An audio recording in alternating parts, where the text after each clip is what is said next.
Ya estamos listos para un nuevo episodio. Gracias por acompañarnos el día de hoy. Estamos súper emocionados por el tema. Estamos emocionados de que puedas escucharnos o vernos si nos estás viendo por YouTube o Spotify. Bueno, nosotros somos un matrimonio donde nos gusta hablar, conversar de temas relevantes, de propósito, de fe, de Dios. Así que gracias por estar acá. Bienvenidos a VAE Podcast. Cada viernes lanzamos un nuevo episodio. Cada viernes estamos acá con ustedes. Me gusta porque nos escuchan gente de todos lados. Y me gusta como algunos reciben el mensaje diferente dependiendo de la cultura que tienen. Déjenos saber de dónde nos ven. Ahí pongan ahí los su bandera, el emoji. El emoji. De verdad que siempre les leemos y vemos los comentarios, así que gracias. Siempre leemos. Realmente a veces nos sentamos y ponemos a ver los comentarios ahí en YouTube. Y nos anima mucho porque, como dijo Andrea, este espacio nosotros tratamos de hacerlo para que se sientan así como en casa. Están aquí con nosotros en una sala. Y es un espacio donde hablamos de lo más importante. Hablamos de Dios. Hablamos de Jesús. De cómo Jesús cambió la historia y cómo Jesús cambia nuestras vidas. Y yo creo que eso está muy conectado al tema de hoy. Ok.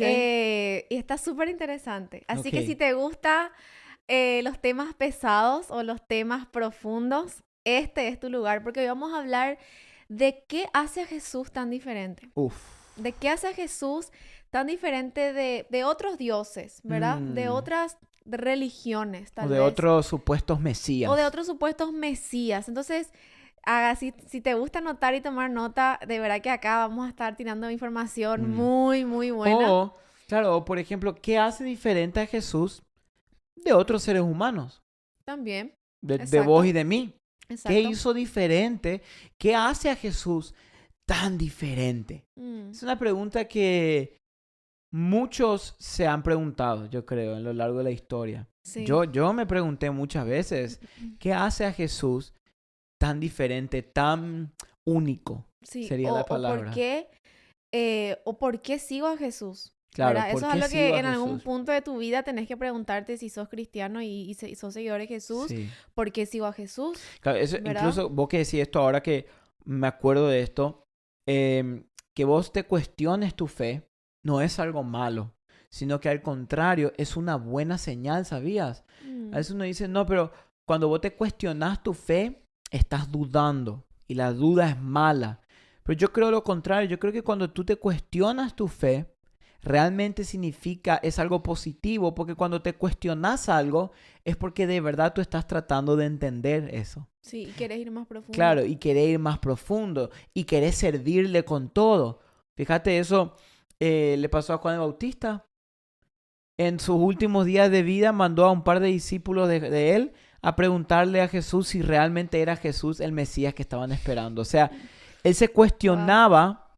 No porque dudaba, sino que porque quería ir más profundo. Él quería estar seguro, porque él servía al Señor. Entonces, yo me animo y me atrevo a decir que si nunca te has cuestionado tu fe, nunca te has preguntado por qué creo lo que creo, por qué voy a la iglesia todos los domingos, por qué soy cristiano, y nunca te has cuestionado, capaz debes pensarte y analizarte si realmente has creído, si realmente estás viviendo. Sí. Porque uno cuando quiere a alguien, por ejemplo, un matrimonio, o un noviazgo, uno se cuestiona mucho de la otra persona todo el tiempo.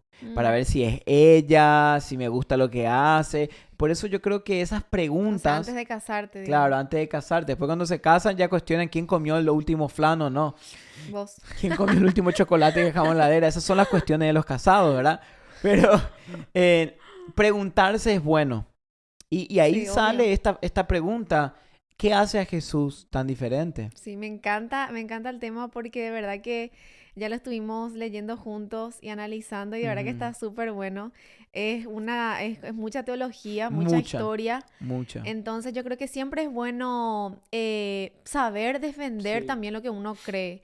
Porque muchas veces si nos preguntan, ¿por qué crees en Jesús? Claro. Y no sabemos qué decir porque Jesús, bueno, me salvó, me rescató y como muchas veces tenemos respuestas muy básicas. Y yo creo que es tan importante poder defender defender nuestra fe. Así como decía Pablo, ¿verdad? Estén siempre listos para dar la respuesta oportuna en cada oportunidad, en cada situación. Por eso tenemos que entender que el cristianismo o la fe en Jesús no es una fe ciega.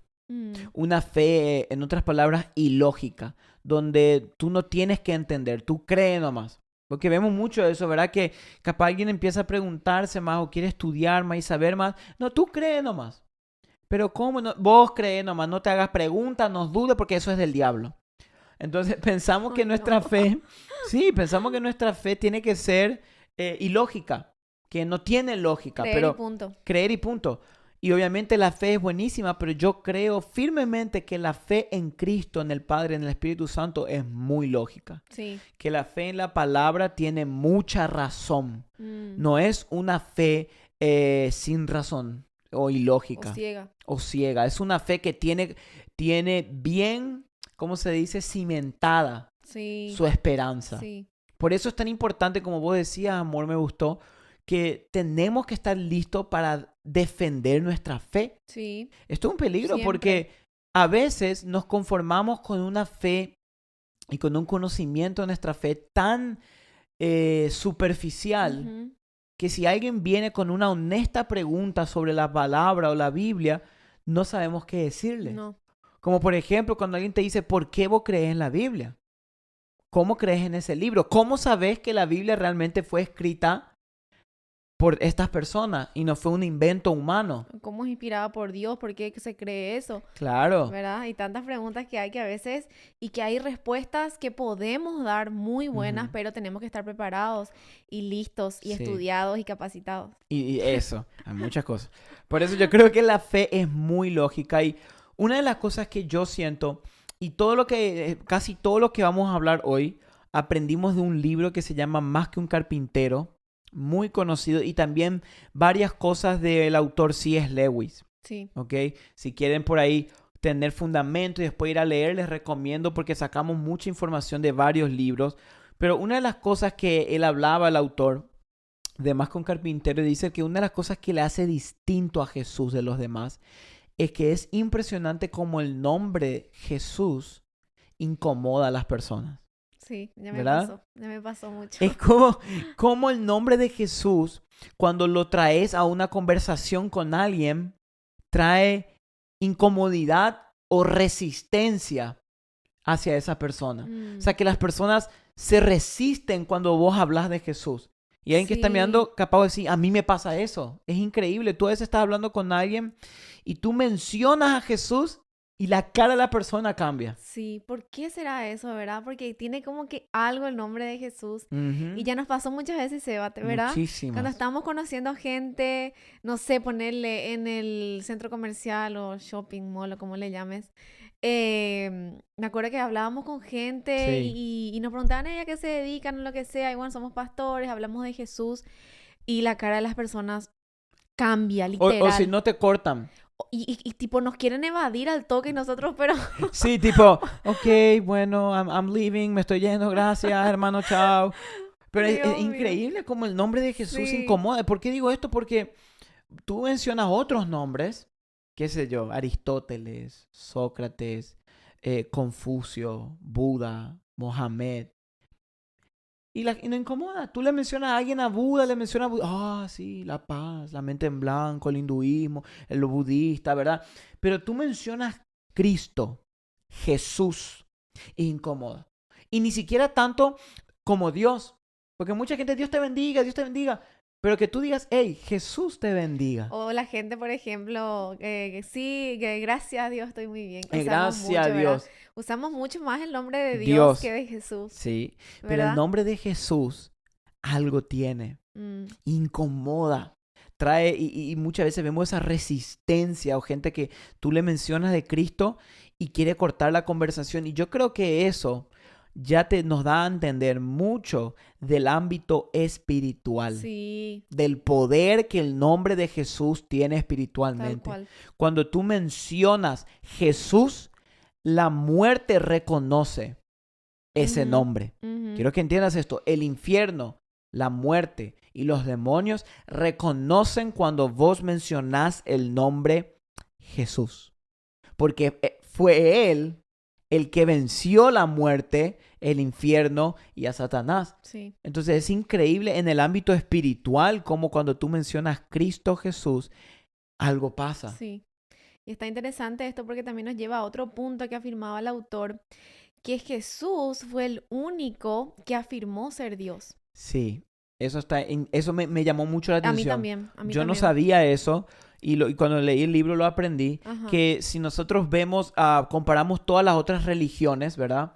La mayoría tuvieron como, vamos a llamarle como mesías, como sus mesías, Buda, ¿verdad? El budismo, Mohamed, el Islam, también en el hinduismo tenían a alguien.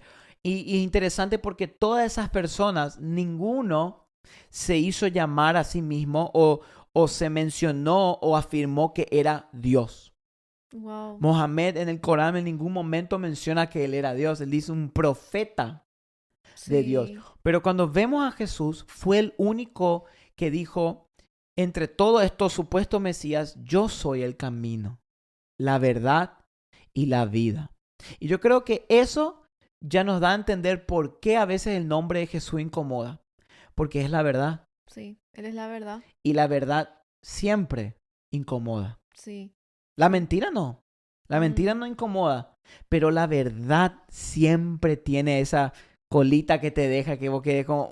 Y qué interesante que Jesús dijo, el Padre y yo somos uno. O sea que Él estaba diciendo prácticamente algo súper loco en ese tiempo, ¿verdad? Para los fariseos y para todos los maestros de la ley. Él estaba diciendo, yo soy Dios. Claro, o por ejemplo, cuando vemos la primera vez que predicó en su pueblo, en la Biblia vemos, después de volver de la tentación del desierto, fue la primera vez que él volvió a su ciudad donde él creció. Era Nazaret, creo. En Nazaret, y se fue a la sinagoga y dice que abrió las escrituras y leyó donde decía, el Espíritu del Señor está sobre mí. Escucha esto, qué interesante. Por cuanto Él me ha ungido, ¿verdad? Para anunciar buenas nuevas, proclamar libertad a los cautivos, sanidad a los ciegos y libertad a los oprimidos.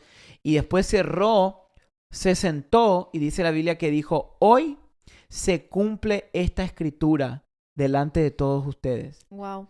O sea, Jesús al decir, hoy se cumple esta escritura, Jesús estaba diciendo, básicamente, yo soy el Mesías. Claro. Hoy se cumplió, porque esa escritura que leyó era de Isaías. Sí. Y era una promesa mesiánica. Y al Jesús al sentarse y leer eso, Él en otras palabras está diciendo, yo soy el Mesías. Y la Biblia cuenta que la gente se enojó, se alborotó. Se escandalizaron ese día, que dice que lo llevaron hasta el borde de la ciudad para empujarlo y matarlo. O sea que el nombre de Jesús es muy ofensivo a aquel que no quiere rendirse a la verdad. Sí. Y aquel que se rinde a la verdad es el nombre más amoroso, misericordioso y bondadoso que hay. Me gustó eso. ¿Verdad? Sí, me gustó. Me gustó de cómo él escandalizaba a Jesús. Sí. O sea, era como traía mucho escándalo, pero como dijiste a la vez, a los que se acercaban a él, era tan manso y humilde, ¿verdad? Nunca le rechazaba a nadie. Eso. Siempre recibía. Entonces, por eso es tan interesante cómo era Jesús, ¿verdad? Y me llama la atención porque yo creo que a Jesús se le puede, y la gente lo califica en 3 lugares. Lo pone en 3 títulos. Y estos son, en el libro hablaba que son los títulos que más se le puede usar a Jesús. Porque hay 3 posibilidades. O que Jesús era un mentiroso, que estaba mintiendo. O era un lunático, ¿verdad? Un loco por ahí. O realmente era Dios. Hay esas 3 posibilidades que nosotros y que mucha gente analiza al ver la vida de Jesús. Y empecemos con la una. Por ejemplo, hay muchos que aclaran que Jesús era un mentiroso. Que Jesús no decía la verdad. Que él era un hombre normal, pero que mentía por ahí. Y hay varias cosas que eso no, leyendo la Biblia vamos entendiendo, porque una de las cosas que más simple es la siguiente, que ¿quién moriría? La peor muerte, la que más se sufría, la que más te humillaban a tus 33 años por una mentira. Sabiendo que vos estabas mintiendo, igual, bueno, vamos a la cruz ya. Nadie. ¿Quién moriría por una mentira? Entonces, y de esto hay muchísimo más en la Biblia que podemos ir viendo de su vida, pero cuando uno ve eso y dice, wow, entonces capaz, dicen muchos, entonces era un loco. Sí, eso Era un loco porque ni cuenta se dio que le estaban yendo a matar, ¿verdad? Era un tipo que tenía problemas mentales. Entonces es interesante que tú pienses de esa forma porque yo me pregunto cómo alguien con problemas mentales enseñaba enseñanzas que traían libertad a personas con ataduras mentales. Sí. Es Wow, interesante es interesante. que alguien que tenía atadura y problemas mental, con su enseñanza traía vida, paz y libertad mental en la gente. Sí, no, y también como él era tan o sea, tan siempre estaba como muy estable emocional, sí, Equilibrado. eso podemos ver en la Biblia, a pesar de todo lo que le hacían a él y cómo le insultaban, le maltrataban, le decían de todo, siempre él mantenía como una estabilidad emocional en todas las situaciones, ¿verdad? Sí. Y vemos que eso habla inclusive Lucas, que era un médico, Ujú. que es uno de los evangelios, el evangelio de Lucas, como él siendo médico habla de Jesús y lo describe siempre tan estable emocionalmente Claro. con la gente. Entonces ahí yo descarto esa posibilidad totalmente, Claro. ¿verdad? Que Jesús podría ser un lunático, un loco. Y sí, y eso nos queda con la tercera opción que teníamos y que es que Jesús es Dios. Mm, Que sí. Jesús es quien dijo ser. Mm, Que Jesús es aquel que dijo, yo soy la vid verdadera. mm, El que a mí viene no tendrá sed. Que Jesús era quien él decía ser. Y una de las cosas que me llamó mucho la atención de este estudio fue lo siguiente. Viste que cuando alguien, no sé, vamos a poner nuestra cultura de ahora, cuando un muchacho, un hombre es de un equipo de fútbol, ¿verdad? Por ejemplo, en la Argentina o Paraguay, qué sé yo, vos sos de Boca. Es muy poco probable que realmente un fan de Boca, esos que dan la vida por Boca, se pase a River. Es muy raro que suceda. ¿Puede suceder? Sí, puede suceder. por la novia, capaz. Nada es imposible, ¿verdad? ¿Eh? Por La la novia, novia. dice. Pero, y hay muchas cosas. Y usualmente cuando alguien es de un bando o abraza un lado de una parte, se queda en ese lado. Claro. ¿Verdad? Es como, no, yo soy de acá. Por más De que la cuna al cajón, como de la dicen. cuna al cajón, por más que le está yendo mal y pierden. No, yo soy de acá, de este equipo, de este grupo. Y a mí me llama mucho la atención porque yo creo que una de las pruebas de que Jesús realmente era quien él decía ser es la vida de Saulo de Tarso. Ujú. Porque vos cuando pensás en este hombre, Saulo de Tarso, que después su nombre fue cambiado a Pablo, él era un requete contra fanático de la ley judía. Él era fariseo, como se dice, de pura cepa. Ujú. Tenía el linaje del fariseísmo en su sangre. Sí, Él era, o sea, yo creo que nosotros entendamos que en él era peso pesado sí. en la religión judía. Ujú. Era alguien que estaba completamente casado y comprometido con la ley judía. Y es muy loco que un fanático así como Pablo, Saulo de Tarso, pase de matar cristianos, de perseguir a los que creían a Jesús, a un momento de su vida a llamarle Señor y amo a un carpintero de Nazaret. Wow. Eso es loco. ¿Verdad? Pablo, la vida de Pablo es bien loca porque, ¿verdad?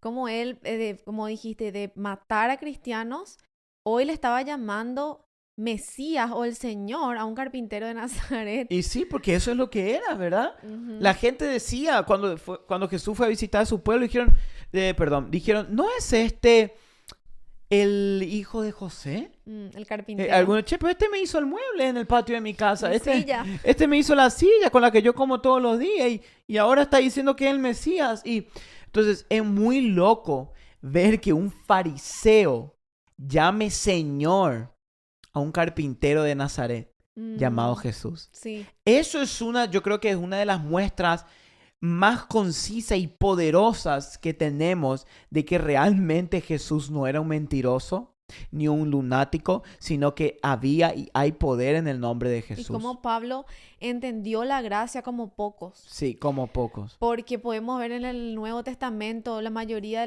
las cartas y epístolas que tenemos fueron escritas por Pablo. Uh-huh. Y cómo él expresa y escribe de una forma que nunca antes vimos. Muy Verá profundo. cómo él escribe tan profundamente la gracia de Sí, Jesús. O sea, él entendió algo ahí mm, muy, muy grande. muy grande. Sí, Y entonces, yo creo que todos estos puntos nos están empezando a ayudar a ver que hay algo especial en Jesús que no hubo en otros.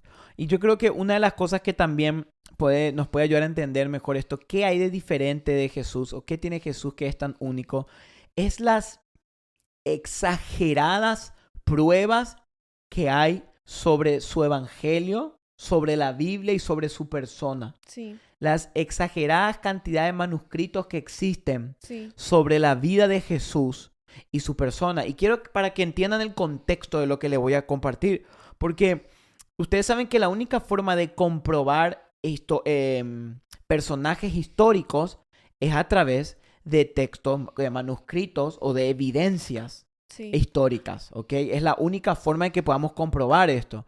Y cuando nosotros vemos a personajes históricos de la antigüedad, por ejemplo, como Aristóteles, por ejemplo, es impresionante, pero Aristóteles no dejó nada escrito él mismo, sino que se escribió sobre él. Y hasta el día de hoy dice que se encontró aproximadamente 5 manuscritos relacionados a la vida de Aristóteles. Es bastante. Dice que relacionado a la vida de Platón, ¿verdad? Se encontró aproximadamente 50 a 100 manuscritos que hablan sobre la vida de Platón.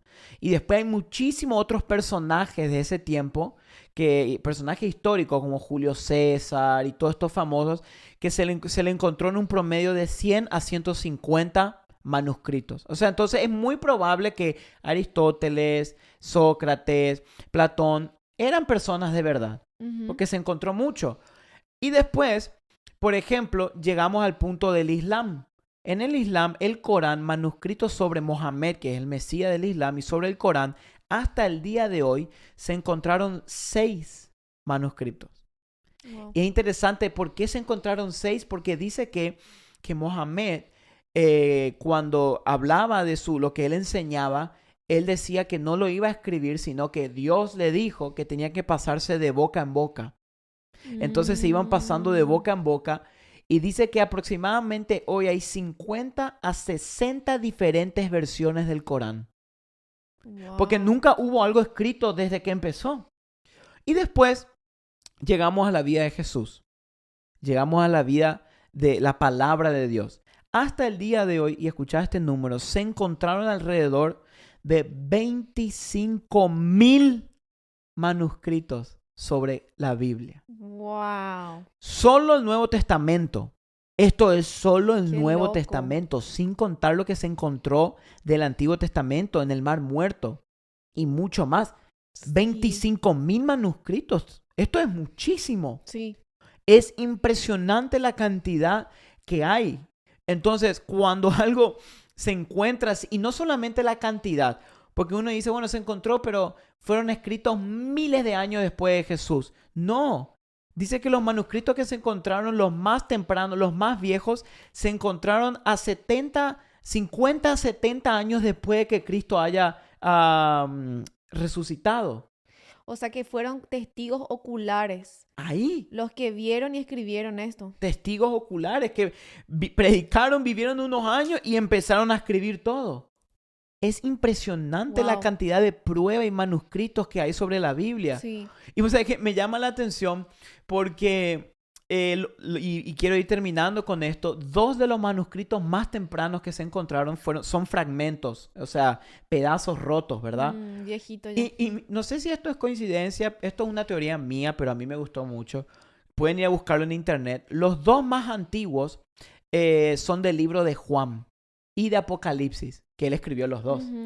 Y dice que se encontraron que son los que datan alrededor del año 60 a 70 después de Cristo. Y datan, y me llama mucho la atención porque son 2 pedacitos de los manuscritos de él. Y uno de ellos, de Juan, es justo la parte donde Jesús dijo, mi reino no es de esta tierra. Eso es lo único original que quedó de ese tempranito. Y la otra parte que se encontró es de Apocalipsis 1, donde Jesús dice, yo soy el alfa y el omega, el principio y el fin. Estuve muerto, mas ahora vivo para siempre. Y dije, wow, qué loco. 2 textos que ya resumen el evangelio. Sí. Fueron los más antiguos que se encontraron. Qué loco. Entonces, ¿qué hace a Jesús diferente? Todo. Y también, obviamente, para ir cerrando, que a mí me parece súper interesante y súper loco, es la vida de los discípulos, ¿verdad? De cómo vemos cómo murieron estos hombres terriblemente, muy dolorosamente, cómo dieron su vida. ¿Y quién daría su vida, como decís, por algo que vos sabés que no fue real? Claro. ¿Verdad? O sea, yo no, ¿verdad? No, aparte ellos no eran valientes, porque cuando vos ves la Biblia, cuando ellos traicionaron a Jesús, o sea, no traicionaron, sino que cuando Pedro lo negó y los otros dice que toditos se fueron corriendo por ahí, después resucitó y no creían, tenían miedo. ¿Y cómo vemos este grupito de 11 tipos con miedo, de repente dando su vida hasta la muerte por Cristo? O sea, ellos sabían algo. Ellos vieron y sabían la verdad y dijeron, por esto vale la pena morir. Vieron a Jesús resucitado. Imagínate qué poderoso. Y yo creo que la más prueba de grande, la prueba más grande de que Jesús es el verdadero Dios y Él es el Mesías que vino a rescatarnos, es que Él es el único Mesías que hoy está vivo. Sí. No hay otro Mesías, no hay otro Señor que esté vivo como Cristo, porque Él murió, venció a la muerte y resucitó. Y la palabra de Dios lo confirma, las evidencias lo confirman. Mohamed está muerto y los musulmanes lo reconocen. Van a adorar a su tumba todos los días. Buda está muerto, pero Cristo está vivo. Amén, amén. Y también, así como tú y yo que estamos hoy acá hablando de Jesús, millones y millones de personas alrededor del mundo hoy están viviendo una transformación en sus vidas impresionante. Eso es una de las más, eso, el poder de Dios está vivo hoy. No es algo que hablamos y contamos una historia, es un poder vivo y vemos, yo lo vi en mi vida, milagros en mi vida, cambios en mi vida que yo digo, acá hay algo. O sea, Él está vivo y ese poder actúa hoy en mí y puede actuar en tu vida. Así que, amén. Qué lindo eso. Queremos animarte que realmente la Biblia dice que las señales seguirán a los que creen. Sí. A los que creen. Y muchas veces pedimos señales antes de creer.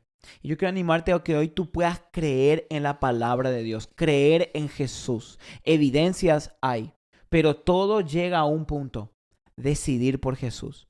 Hoy tienes que decidir entregar tu corazón a Cristo y deja que Él transforme tu vida, ¿verdad? Amén. Amén. Gracias por acompañarnos en este episodio. Te mandamos un abrazo a distancia. Nos vemos todos los viernes con un nuevo episodio y, bueno, un abrazo. Eso es todo por hoy, amigos. Que les vaya bien. ¿Cómo decía Max Bunny? Eso es todo. Eso es todo, amigos. Bye, bye. Los queremos mucho. Chao.